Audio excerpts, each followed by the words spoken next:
Good morning, students. Students, good morning. Morning, ma'am. Morning, ma'am. Morning. I hope everybody can hear me. JC, can you hear me? I'm trying to send it, but then the network here is slow. Okay, please mute yourself. Mute yourself except for JC. JC, can you hear me? Okay, JC has left. Students, thank you for joining today's session. Please, as always, let us remain, let's mute ourselves. Let us remain mute ourselves. Only unmute yourself if you want to say something, or if you have a question, or if you are answering a question. Today, we are going to talk about the patrimonial consequences of a divorce, specifically focusing on settlement agreement and pension interest. So let's start with settlement agreement. What do you understand by settlement agreement? Anybody, when we talk about a settlement agreement, what is that?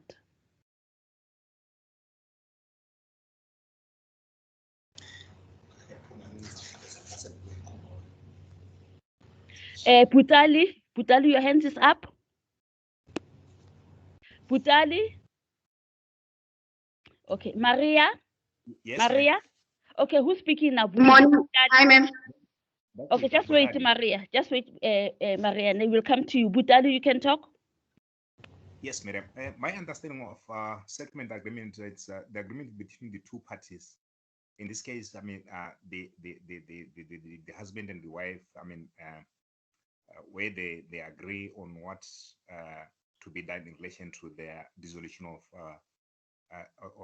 the dissolution of the union. Okay, thank you for that. Maria? Morning, ma'am. What I understand about settlement agreements is an agreement drawn between the spouses, detailing how they're going to share their assets and liabilities on the dissolution of their marriage.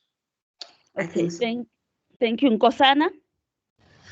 Yes, ma'am. My understanding, it's an accepted practice in South Africa, where the spouses would regulate their assets, be it that mainly it's in a community of property and also in the out of community property when they are accruals. So that it's my understanding.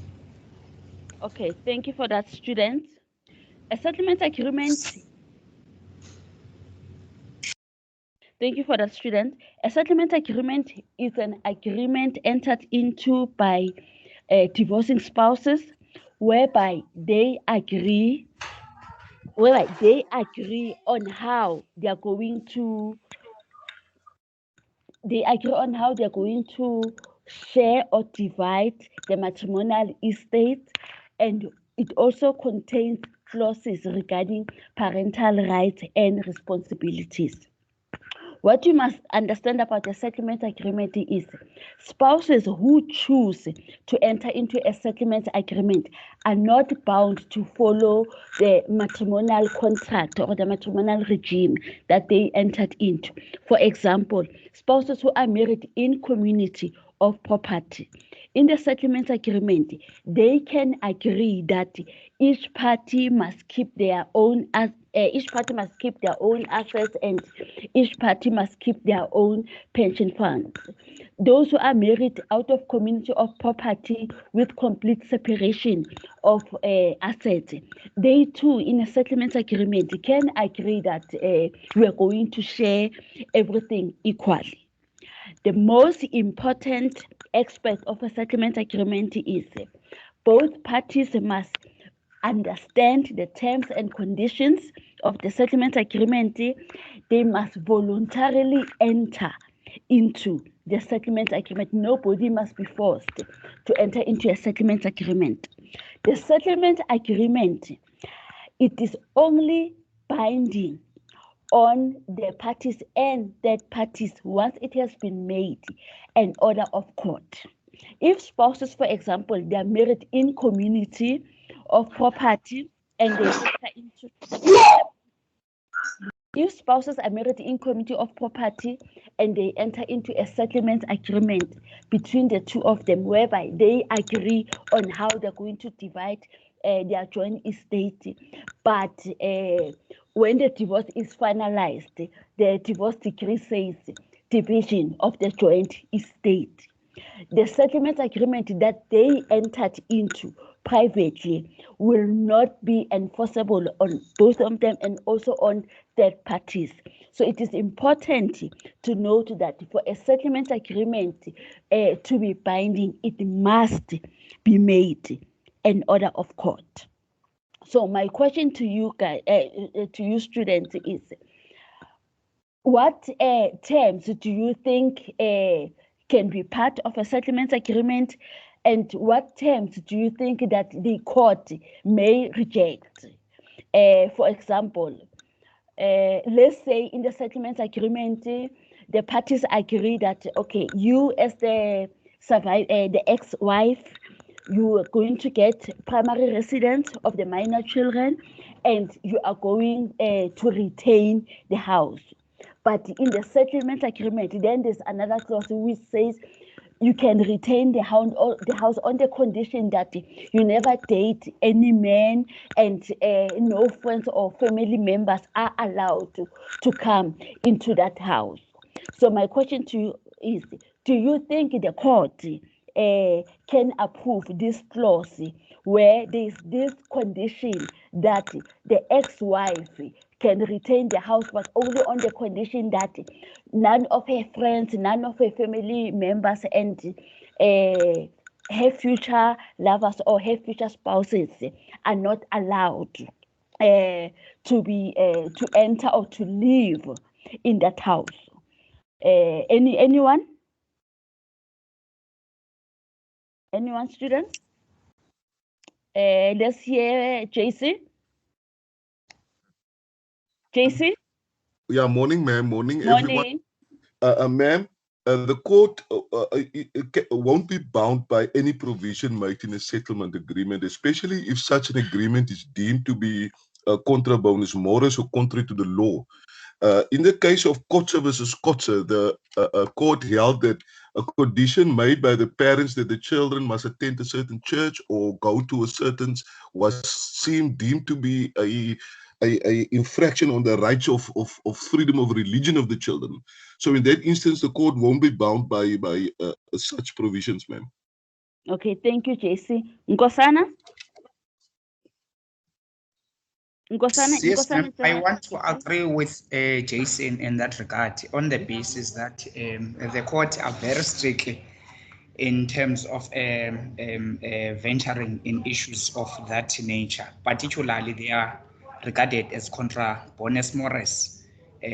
So courts, they are very well in entering such a jurisdiction, because even on that case which he has highlighted, Kutse is one of the typical example that the case the court refused. But I think the court does have the discretion in terms of advising the both parties as to what is it that it has to happen, and also to give them the opportunity to go and engage, maybe bring up about their disputes. So if they are not happy with the outcome of the court, then the court might advise to say that they must go to the civil, they must embark with that issue in a civil court. So that is my understanding.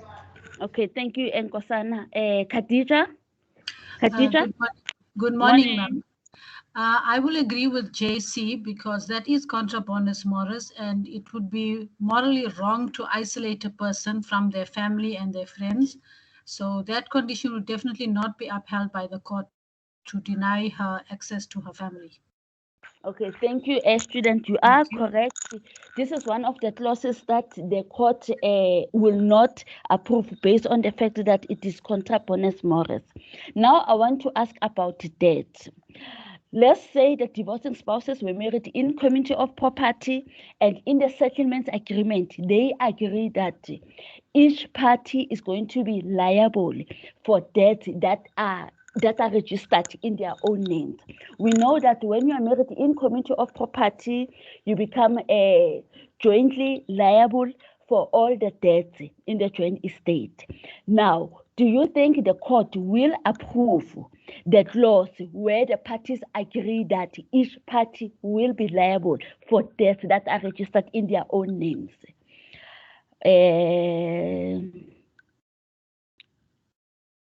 Listen, Nkosana, is your hand up again? Nkosana? Yes, ma'am. Yes. I think the court, ma'am, is having the powers to make a declaration in that regard, because I'm taking reference to, I think the case was Brandner versus Brandner. So where the court made a declaration order, it upheld that. Ma'am, I'm trying to check. Okay. Yes, I'm trying to check, but because I've read this one, but I think the court is having the powers in that regard, even if it's a settlement to impose a declaration order if they are not in agreement. It will depend from the nature of the agreement between the spouses. Okay, thank you for that. Khadija? Khadija? Yes, in that regard, there are only certain debts that one spouse will be liable for. They cannot be liable for all the debts incurred by the other spouse. Okay. JC? JC?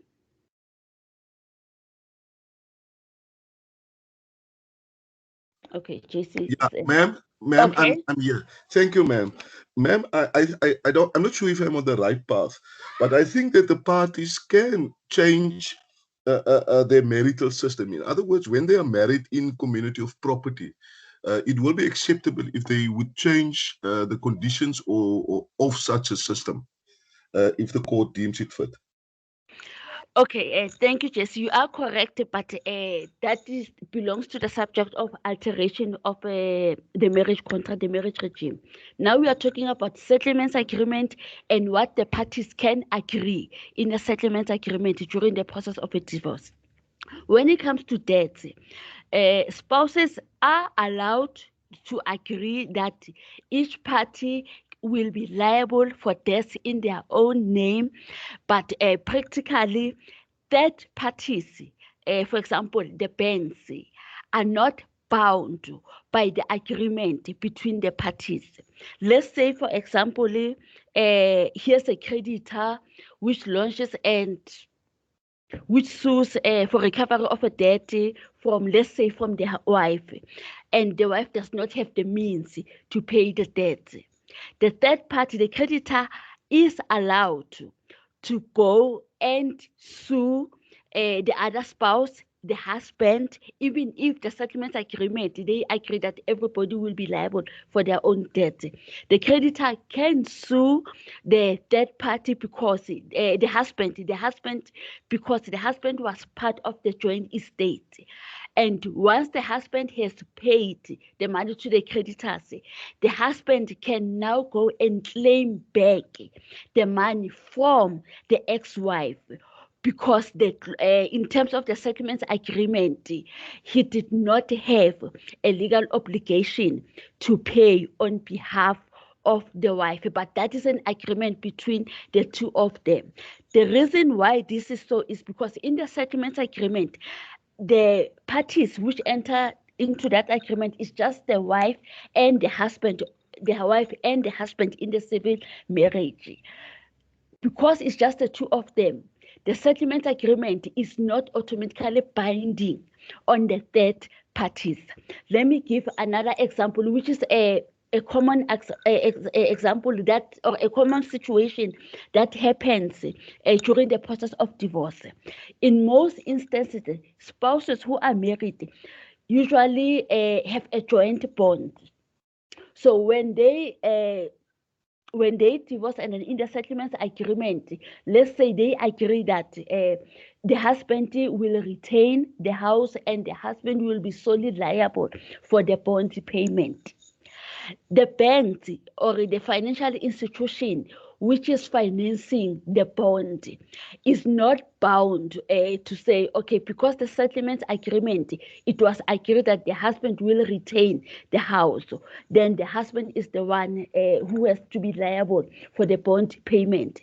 The creditors, the bank, can still and say, when you entered into this joint bond, the agreement was you, the wife, will be liable, or the money will be deducted from your bank account. The bank can continue to do that because they are not bound by the that provision which says the husband must retain the house and must be solely liable for the bank. The creditor's interest needs to be protected.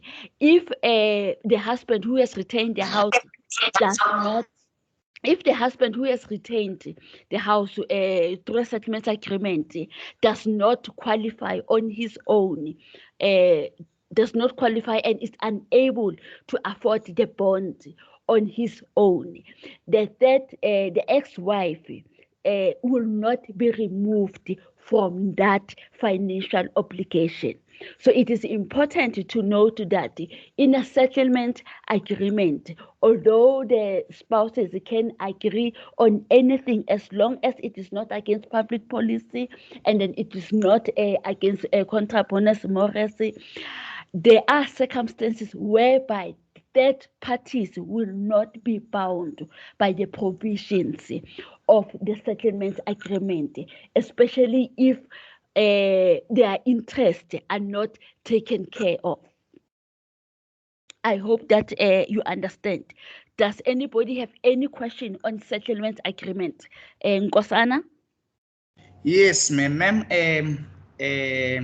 As I was reading, I've noted that on this subject of settlement, there are some different views, particularly on the issue of the declaring order of deeds of settlement. So I'm taking credence on the case of Brandner versus Brandner, where the court held that a deed of settlement binding simply means that the court is issuing a declaratory order that the agreement is binding as between the parties and does not amount in incorporating it into the divorce order.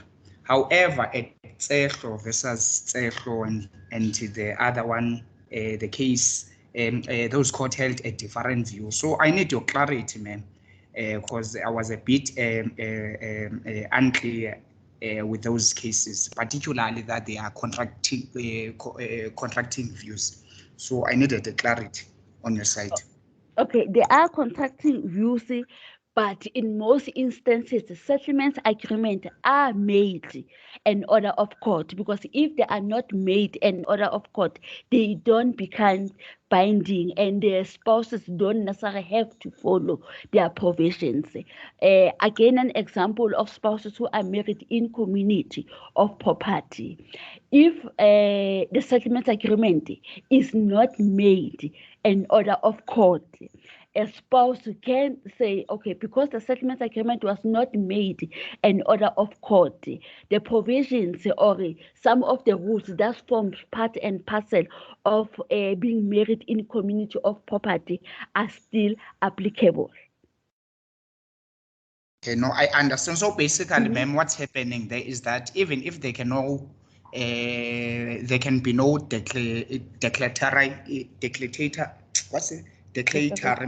order by the court, but there are general rules that are applicable for the dissolution of the estates, particularly which are going to be encompass on the basis that the marriage it's in community of property or out of community of property. That's what we are basically saying. Yes. Oh, okay. Yes, Thank okay. you, Buinelo?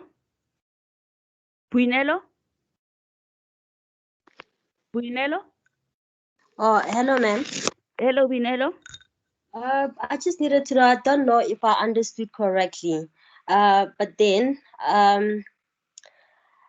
my question is, does this mean that if people are married in community of property and then they do not have a is it a general rule that people who are married in community of property 50% they would share their assets in the middle, even though they do not have a settlement agreement? Or do they have to have a settlement agreement? Does it have to be stated in the settlement agreement how it's going to happen? Or if the settlement agreement is not in place, would it then be a general rule that it's 50%? Okay, thank you for that. If the spouses don't have a settlement agreement, the other options which are available is the court can order division of the joint estate, equal division of the joint estate, or they can order forfeiture of benefits. We're going to talk about forfeiture of benefits in our next session. So to answer your questions, spouses who are married in community of property are in a joint estate where they share everything, both assets and liabilities, 50-50. A settlement agreement is a document where spouses decide themselves that, okay, this is how we are going to divide our matrimonial estate. And in the settlement agreement, they will decide themselves if they are going to share everything 50-50. If they want to share everything 50-50, they can still record that in the settlement agreement. If they want to share certain assets or certain liabilities, but retain others to be solely liable or to solely benefit from them, that they are allowed, and that must be recorded in the settlement agreement.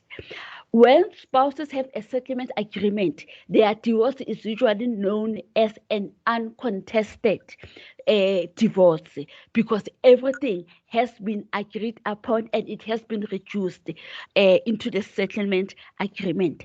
If there is no settlement agreement, and if none of the spouses brought a claim for forfeiture of benefits, then the court will order equal division of the joint estate. So when the court orders equal division of the joint estate, and once that the court has ordered that, now the parties needs to decide, how are we going to divide this joint estate?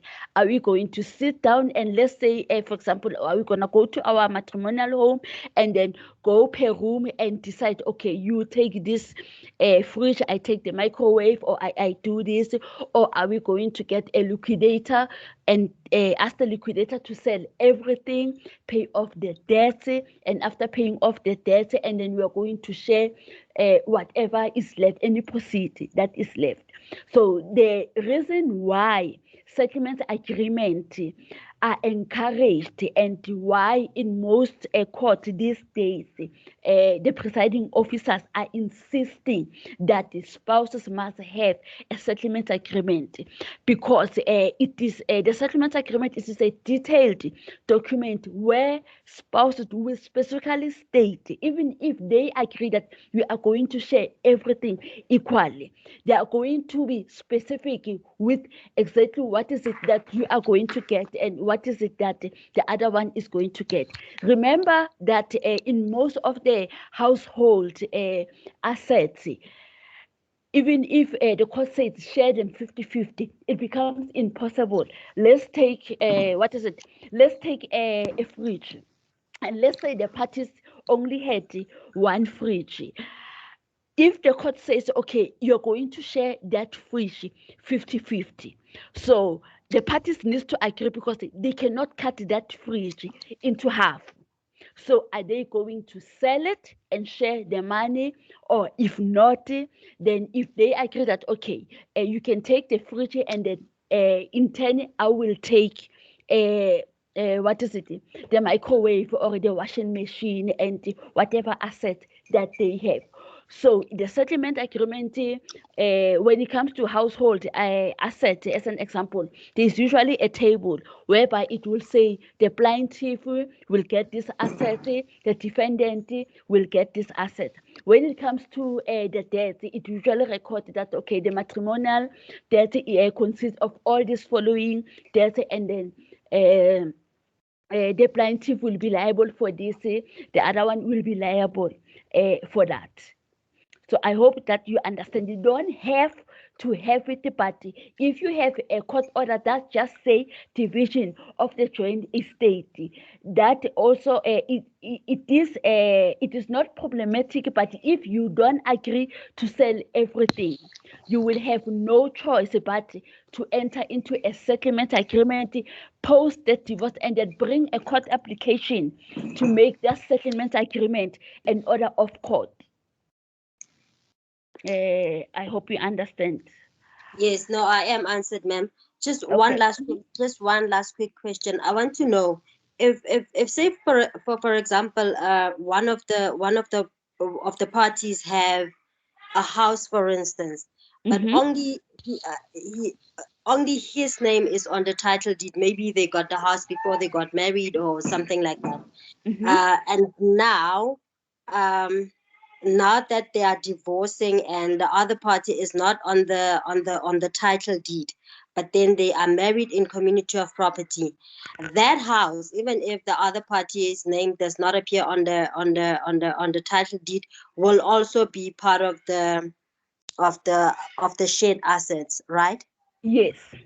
Remember, when you get married in community of property, you will automatically share and own whatever you had before and whatever you acquire during the marriage. So if you enter into a marriage and you already have a house registered in your name only, your spouse will automatically own 50% of that house, and you don't have to hire a conveyancer to have your spouse's name also registered on the title deed.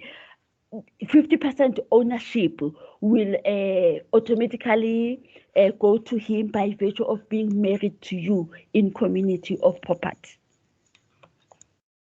No, thank you very much. It's very clear to me, ma'am. Thanks. Okay, thank you. Who was speaking? Nolitando? Hi, how are you, ma'am? Fine, and you? I'm okay. So, ma'am, can I please ask something? Is it possible that we get with a spouse, they get married in community of property, which automatically means they have to share 50% of everything, right? And then they sign a settlement agreement, which actually states that maybe the husband passes away and the wife can't inherit, maybe, let's say, a house, because they signed the settlement agreement. Is it possible like that? No, it's not possible.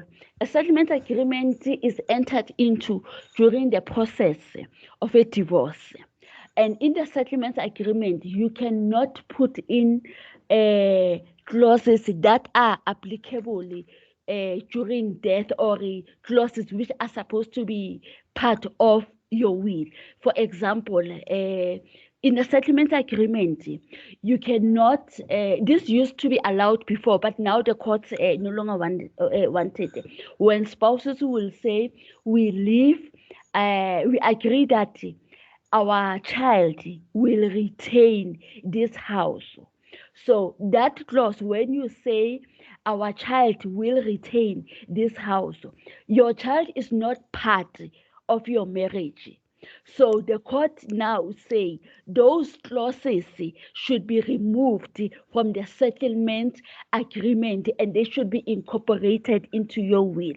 So if there's any clause that, let's say for example, any clause that you want it to be applicable when death occurs, unfortunately, it cannot form part of a settlement agreement. But what spouses can agree on is maybe one party retain, let's say, a certain asset 100%, and they can maybe verbally agree that you must do a will, and in the will give the house to our child or give the house to our children. But the unfortunate part of it is you cannot force anybody, firstly, to have a will, and then secondly, if they have the will, the terms or what to do with their estate.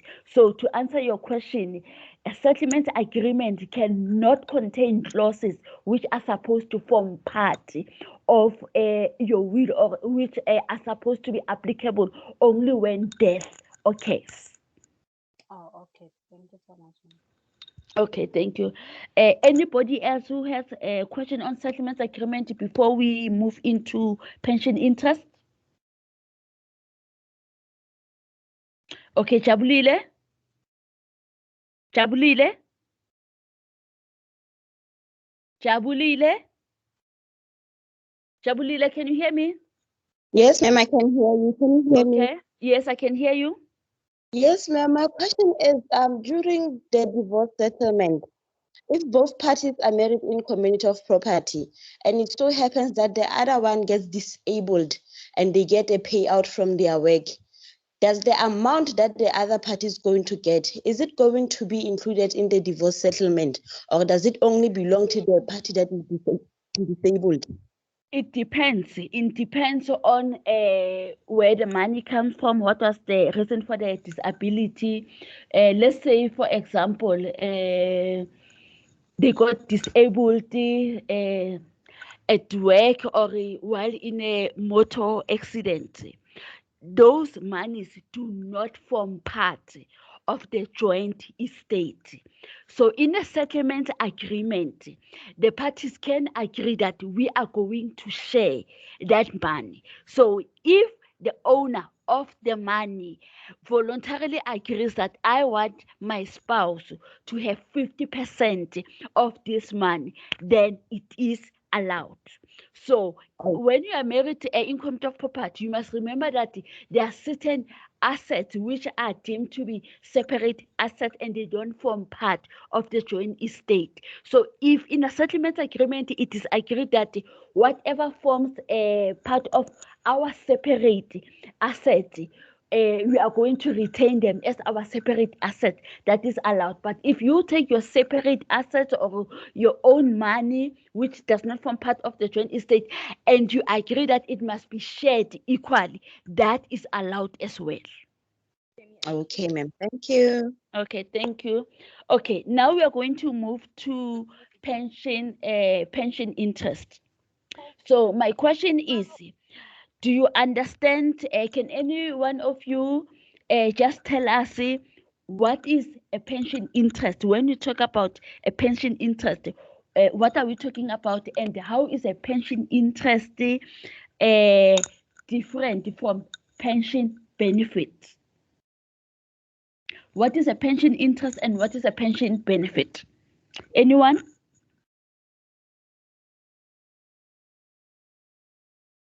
Students? Ma'am, Okay, pension, Jesse. yeah, thank you, ma'am.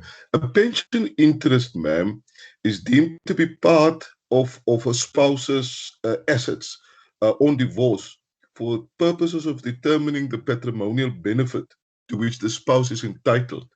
This is different to a pension benefit. A pension benefit is an asset that doesn't form part of the person's estate because the right to claim is only vests on the date as provided for by the fund when this guy goes on retirement, when he goes on pension, or he resigns from the pension fund, ma'am. Okay, thank you. Maria? Ma'am, I think pension interest is the amount when the member of the pension is still a member of that pension fund. then it becomes pension benefit when he or she has withdrawn from the pension and has acquired the funds, then it becomes pension benefits. Okay, when it's still a member, it is pension interest. Then when he's withdrawn, it's pension benefit. I think so. Yeah. Okay, thank you so much. Let's hear Tando. Tando Ngobo. Tando? Hi, am I audible? Yes, we can hear you now. Okay, I'd like to give it a try. I think it's the total amount I'm referring to. I'm gonna answer the interest part. It's the total amount of the party's contribution to the actual pension fund up to the date of the divorce. Okay, thank you, Tando. A pension interest is an interest that has not yet accrued to the member at the time of divorce. Basically, is when you are still employed and you are undergoing a divorce, that pension, because you are undergoing a divorce but you are still employed, you have not been retrenched, you have not resigned, you have not retired, your spouse will have a share, a 50% share if they're married in community of property, or if they are married out of community of property with the accrual or subject to the accrual system. And in terms of the antinatural contract, they have a right to claim your pension interest. So they can claim it during that process. And a pension benefit is your a pension that you have already withdrawn and the money is already in your account. So the difference between the two is the one that is yours, but as an employee, you do not have access to it. But a pension benefit is the one that the monies are already with you. So my next question, before I talk about my next question, I want to talk about a pension interest and settlement agreement. Spouses who want to share in each other's pension interest, irrespective of their matrimonial regime, they need to specifically state it in the settlement agreement that, for example, the defendant is entitled to 50% of the plaintiff's pension interest. If spouses enter into a settlement agreement and they do not specifically include a clause for sharing pension interest, the non-member spouse will not be able to automatically get a share if they bring in a withdrawal application with their pension administrators. This is because the law requires that when spouses want to share in each other's pension benefits, in a settlement agreement or in a court order, the pension must be specifically requested and it must be worded in a specific manner, which words must include the words pension interest. If the clause just say we are going to share pension benefit, that again, it is not going to be a binding on the pension administrators, because the law requires that the words pension interest must be specifically stated in the settlement agreement or in the divorce order.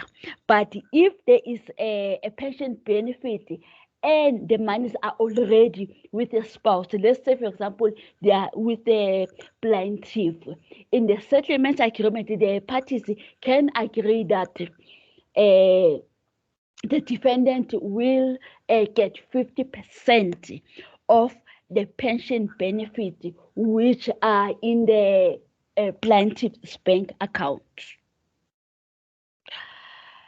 before I take you, Nkosana and Maria, to understand a student, to understand the difference, especially when it comes to spouses having to claim a share of the non-member spouse having to claim 50% share of their spouse's pension interest. Maria? Ma'am, I have a question. Say during the divorce proceedings, the defendant claims her pension or his pension, so that the plaintiff will not be able to apply for it or to get the 50% or the pension interest. Is there any remedy that the plaintiff can have if the defendant claimed the pension during the divorce proceedings? Okay, that one is going to depend on two things. Ne? The first thing is, let's say in the settlement agreement, the defendant has signed and has agreed that the plaintiff can will have 50% of the 50% of his pension interest and does not disclose that he had already withdrawn his pension. So if there is a clause like that, the defendant will be still liable. The pension administrators will no longer be liable to make any payments because the fund will no longer be in existence, and then the plaintiff will have to bring a claim against the defendant. And then the second option is when the defendant withdraws before the process of divorce and discloses that I am no longer a member of the fund.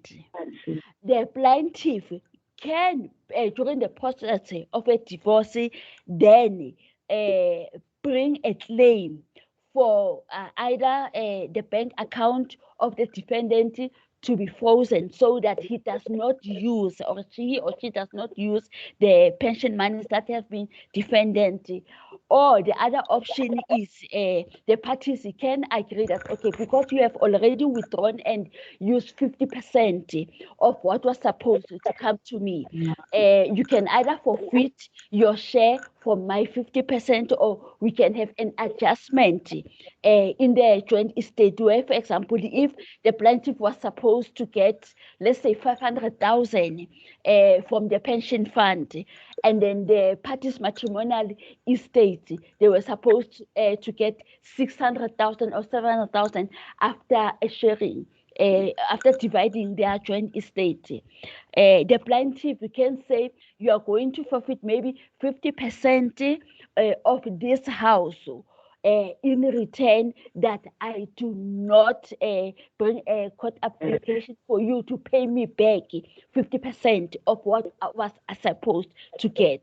So that is how the non-member spouse can claim and get an opportunity to get back the pension money that was, I would say, fraudulently withdrawn. When the parties are undergoing a divorce, it is against the law for anyone, especially those who are married in community of property or those who are married out of community of property with their accrual system. It is against the law for the parties to dispose of their assets or to dispose of their pension, because that by disposing, they are prejudicing the spouse who may have a claim over the pension or any other asset during the divorce. Oh, okay. So even if he moves it to, say, to a different account or move it to somebody else other than his own bank account, the other spouse can have a claim. Yes, they can have it, especially if it was done during the process of divorce. Okay. Okay, thank you. Can you hear from Lorraine? Lorraine? Lorraine? Can you hear me? Okay, we can hear you now. Yes, I just want to follow up from the question that the last speaker just asked about if someone can transfer the money to a certain account. Does it mean that during the process, the attorneys have access to check all the transaction that the defendant has gone through in order to check whether there was an amount that I was able to move? Does it mean that now people, when we are going through divorce, the attorney are able to go through my accounts and all that? Okay, the attorneys are not able to go through your account, but there is a process called discovery. The discovery process is when both parties disclose their financial information, their financial record. Let's say, for example, you disclose your bank statement. When you transfer money, when you do electronic transfer, there will always be a track record for that. So that is how that is how attorneys are able to track and to see that, okay, monies have been transferred from this account or to another account. The other option of tracking this is by hiring forensic investigators. So forensic investigators will be able to track any monies that has been fraudulently withdrawn and hidden somewhere. But as an attorney yourself, you will not have access to the other party's bank account. The other option that is available is bringing an interdict application. Interdict application is when you request the court, let's say, to order a certain bank, let's say NetBank, to order NetBank to disclose financial information of the other spouse. So information will be traced via discovery, either by forensic investigators, or if you successfully get an interdict order, and then the bank discloses the financial information. Okay, thank you. Before I go, I just want again to make sure that I understand this part. The patient benefit, it means that this is the money that by the time when we are doing the process of the divorce or the settlement, I have that money within my bank account, right? Yeah, it's a withdrawal benefit. You are no longer waiting. You are no longer waiting. Okay, can you hear me now? Student? Yes, I can hear you. Okay. A pension benefit is a withdrawal benefit, is a benefit that has already been withdrawn and has already accrued to the member. And a pension interest is the one that has not yet accrued to the member. In other words, it is still with Alexander Forbes or one of those pension administrators. You have not withdrawn it. So are you saying that when now my pension benefits are out and we are married in community of property, during the settlement agreement, am I allowed to specify that because this is my personal, my pension benefit, I don't want the defendant to get, or the fact that we were married in community of property, it gives the defendant a right to also have the 50% of that pension benefit? Okay. I need you to note this case Ndaba versus Ndaba. I'm just looking for the new citation. Ndaba versus Ndaba. This is a Supreme Court SCA judgment where they held that spouses who are married in community of property, the pension interest, it is deemed to form part of the spouse's assets when determining the patrimonial benefits during the divorce. So when you are married in community of property, you only own 50% of your pension interest. The other spouse automatically owns 50%. So if you have withdrawn it and it is in your bank account, your spouse still has is still an owner of 50% of it. So in the settlement agreement, you cannot agree, you can agree by saying, okay, everybody will keep their own pension. Let's say yours is already in your bank account, but your spouse has not resigned and his is still the pension interest. So you can agree that everybody will keep whatever is theirs, but you cannot say, because I've already withdrawn it, it is in my bank account, I do not want to give you 50% share of it. Ndaba versus Ndaba, Supreme Court of Appeal judgment tells us that you only own 50% of it, even though you were just the employee working and you are the only one who acquired that pension interest. Thank you so much. It was Okay, clear. thank Thanks. you. Alfred? Alfred? Alfred? Alfred? Okay, Alfred cannot hear you. Can we hear Lorraine? Lorraine? Sorry, ma'am, I didn't Hello. put my hand down. Okay, thank you. Alfred? Hello. Yes, is it Alfred? Yes, can you hear me? Yes, we can hear you. Yes, how are you? We're okay, Alfred. That's good. My question is, does it matter how long that I've been working? Let's say maybe for instance, like I have a year working and the other spouse is like 10 years working. Will I still be having that 50% on her pension, and will she be having my 50% on my year working? Yes, when you are married in community of property, whatever you had before you entered into the marriage and whatever you acquired during the marriage, you are going to share, including pension.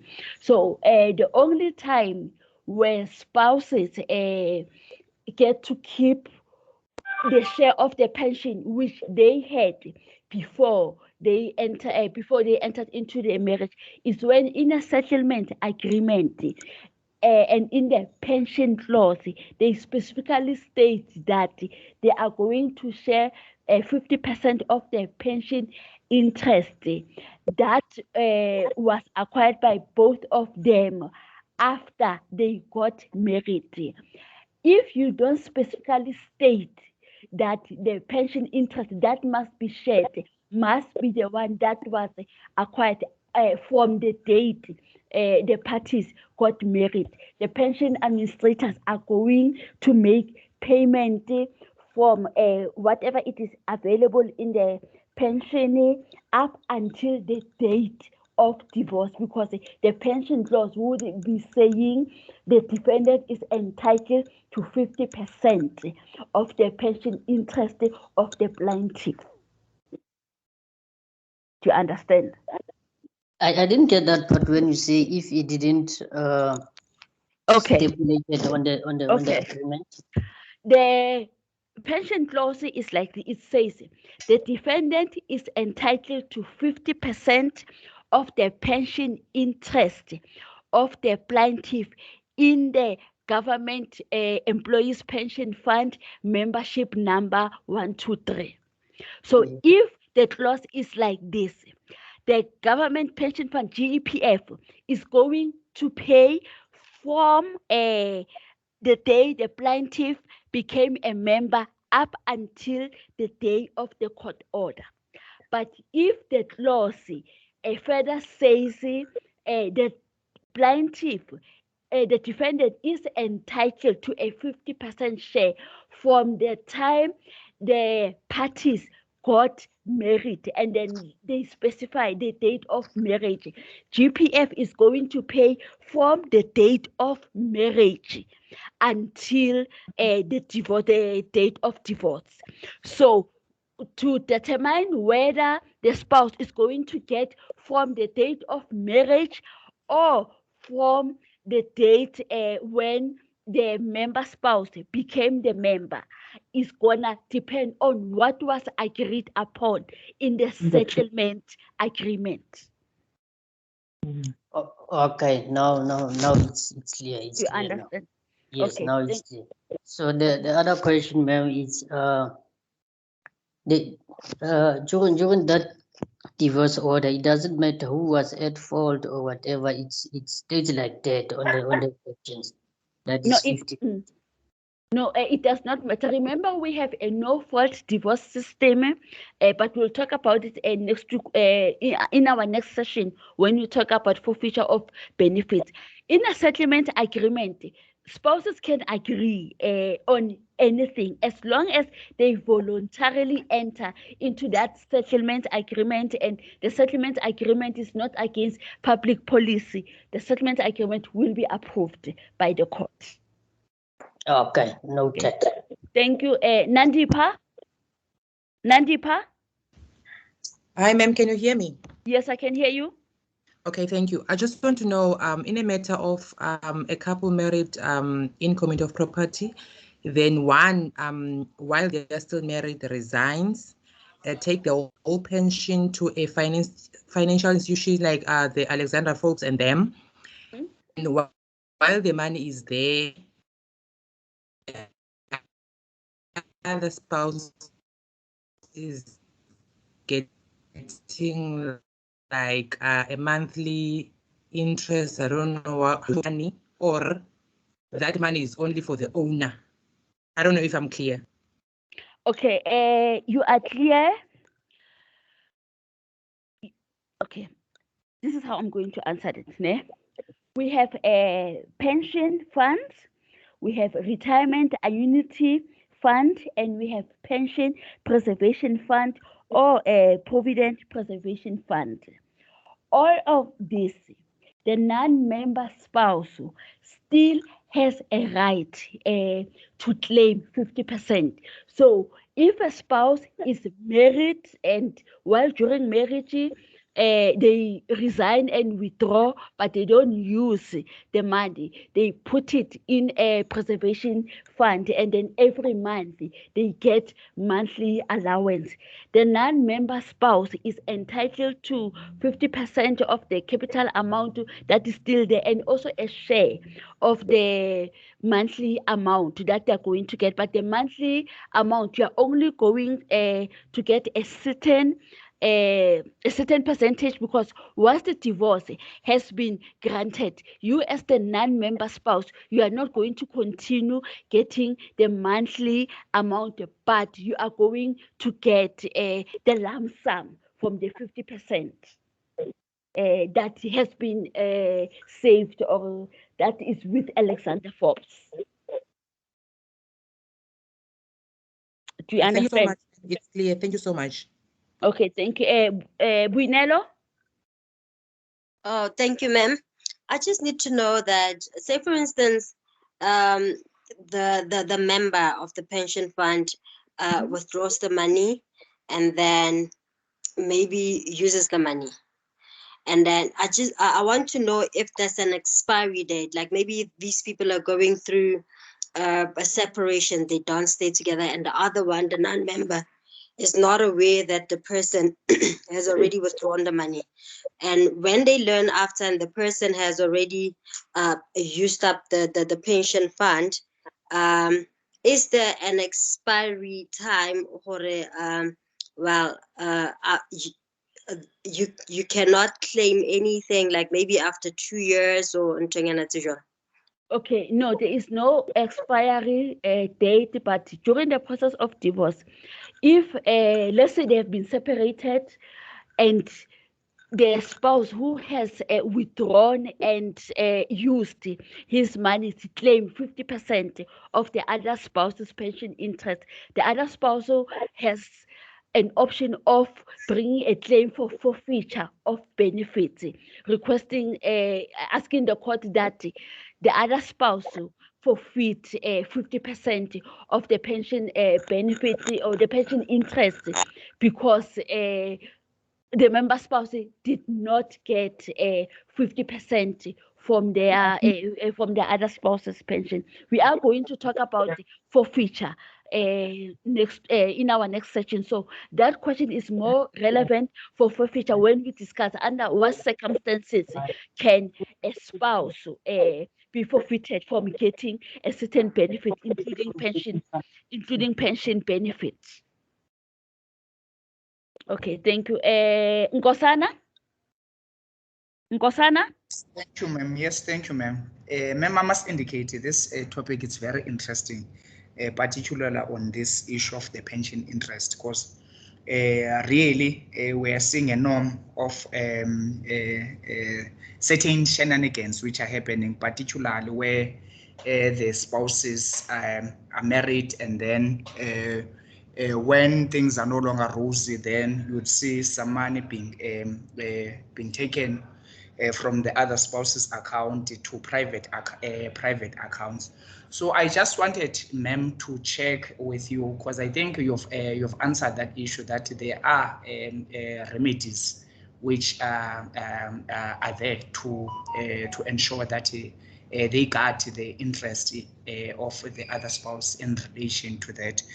But one thing that I wanted to check, ma'am, because there are cases there which I think the views of the court are different in relation to the issue of the pension interest. So I think you've said there is a case that you gave in Ndaba versus Ndaba. So that is the standard case now that it's applicable within our case law, that a 50% portion, it must go to the other. But ma'am, at the very same time, what I want to understand, if the both spouses are working together, they are working together, and then in their settlement agreement, they elect that no, upon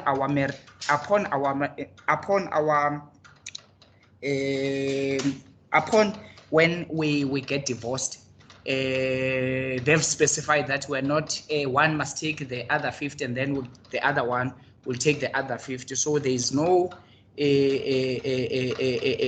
issues when it comes to that, ma'am. I just want to check, because I know we can agree that 50-50, but now if we are both working and then we decide to divorce now, and then what happens? Because the other one was working and then the other one is working, and then how do we treat that situation, ma'am? Okay, in a settlement agreement, if they agree that they're going to share in each other's pension fund, that is allowed. If they agree that one spouse will get a 50% share, but the other spouse is not going to get a share, that is allowed. If one party was working where there were no pension benefits, or they did not have pension funds, but the other spouse at their work, there's pension fund, the non-member spouse has a right to say, I want 50% of the pension. With Ndaba, I want to emphasize that the court was basically saying, when you are married in community of property, you automatically have 50% share of your spouse pension fund, pension interest. So you do not have to specifically request that in a settlement agreement, or when you are divorced, can I also, in addition on all these other assets, can I in addition also get 50% of that of your pension? That is yours automatically by being married in community of property. So the spouses there, what they need to negotiate on is, okay, are you going to keep will each party keep their own pension? But no spouse married in community of property can say you do not have a right to get 50% of my pension fund, unless if they bring in a claim for forfeiture of benefits. My last question would be to say, ma'am, we are married in we are married in community of property, and then I seem to understand you to say, when you were explaining that despite the fact that we are married in community of property, there should be a settlement agreement that the both spouses agree that certain assets are going to be dissolved in this fashion. So let us assume now there was no consensus in relation to the pensions interest in that matter. So I just want to check now whether the manner in which we are married, it's having the effect on the issue of the pensions interest, despite the fact that there was no settle agreement which was entered to. Yes. Okay. So I just want to check. Okay, if there is no settlement agreement and the divorce order says division of the joint estate, the worst division of the joint estate automatically includes 50% of your pension interest. So as a non-member spouse, you are entitled and you have a share of 50% up until the date of divorce. Now the challenge will, okay.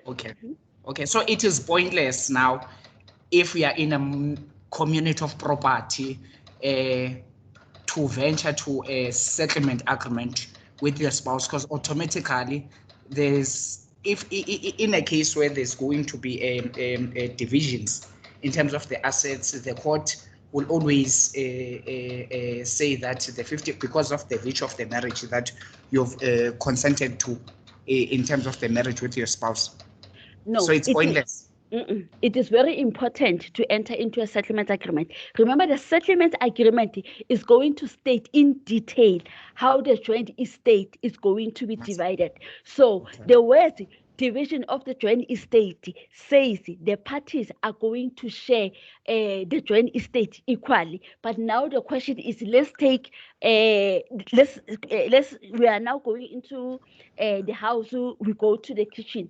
Yes, we have got a divorce order which says we have to share everything equal. How are we going to divide? How are we going to share equally? Because some things we can't just take a knife or take a saw and divide them into two. So in the settlement agreement, you will agree that everything we are going to share it equally. But you are going to be specific that, okay, you will take the corner sofa, I will take this one, you will take this, I will take this. With the debts, you're going to specify all the debts, and you're going to say, okay, on this S-gas debt, we're going to be 50% liable for it. Every month, you will deposit 50 rand, I will deposit 50 rand, we'll take this 100 rand, and we're going to pay at gas. When it comes to the pension interest, the clause must have a specific wording. So if the divorce order simply says division of the joint estate, the non-member spouse will not be able to withdraw the amount. The pension administrators are going to send the non-member spouse a letter informing him that you need to go back to court. You need to amend the court order so that it specifically orders us to make to give you 50% of the pension fund. And how does it do it? By having this specific clause that must be in the court order. And in the court order, it says, let's say, for example, the defendant is entitled to 50% of the plaintiff's pension interest in the government employees pension fund membership number 123, and the amount has to be paid within 60 days of the order, or as regarding the time period. And this must be endorsed by the pension fund. So this is the specific clause that is needed before the non-member spouse can be given a share of the pension. So this is what I want students to do. If you get a chance, just go to your nearest magistrate court, the regional court. Go to the divorce section and request a copy of the free summons. Now the regional court, they issue out the free pleadings. Just request a copy of the free divorce summons and then just peruse it. You will see this clause that I'm talking about. So if the parties do not have a settlement agreement, the summons must at least have that clause, so that should it happen that the defendant does not dispute and does not defend the divorce, and the divorce is granted on a default judgment, the divorce order will have this specific clause that automatically will make it easy for the non-member spouse to be paid by the pension administrator. Thank you, ma'am. Okay, thank you. Okay, now last we are going to hear from Nicolas and Christian. I'm sorry that we ran out of time, but please you can send me an email because I'm having problems with the chat. The chat is saying I'm unable to send any message or to respond to any of you.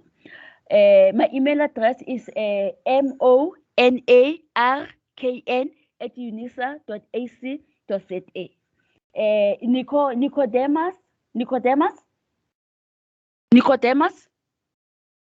Nicodemus. Okay. Christian Becky. Yeah. Yes, ma'am. This is Christian. Yeah. Yes. I just want to find out if someone is it's getting divorced for the second time. What happened into the pension interest? Okay, can you please repeat that again? You say when a person is divorcing? Yeah, for the second time, ma'am, what happened to his pension interest? Let's say now he's getting divorced for the second time now.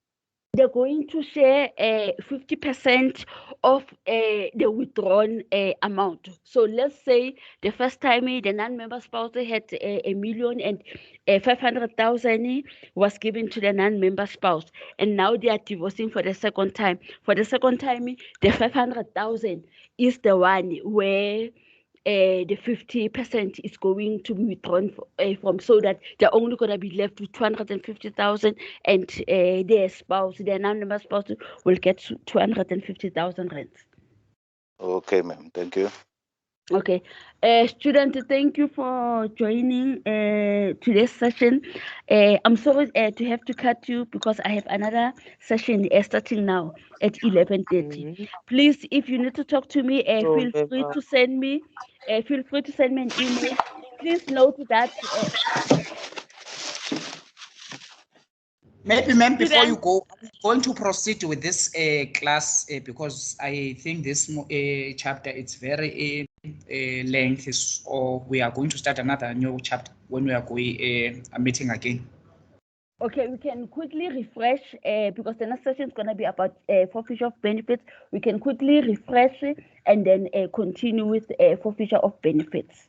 Okay, not a problem. Okay, please note that all the recordings, the links to the recordings have been uploaded on my UNISA under additional resources, and also a summary of notes have been uploaded there as well. I will also upload notes for today's session. Ma'am, can you please just repeat your email address before you go? Okay, please check it on the. I think somebody has just said it, written it on the chat session, but it is monarkn@unisa.ac.za. Okay, thank you very much. Okay. Ma'am, can I have some clarity before you go? Okay. I wanted to ask if two families get into a lobola negotiation and one family pay lobola for the other, and these two people will be considered to be married or not? Okay, we will talk about customary marriage when we talk about customary marriage, but spouses who enter into a valid customary marriage are automatically married in community of property, and they will be entitled to pension interest during a divorce. They are entitled, or they have the right to also enter into a settlement agreement. What you must know about customary marriage is, firstly, the parties enter into a valid customary marriage if only lobola was paid were there also other requirements that were followed and that were fulfilled in terms of the recognitions of Customary Marriages Act? Yeah, but we'll talk about this in detail when we cover customary marriages. Students, thank you for joining today's session, and we shall meet during the next session. Have a good day ahead. Thank you. Thank you, ma'am. Thank you, ma'am. Bye. Thank you, ma'am.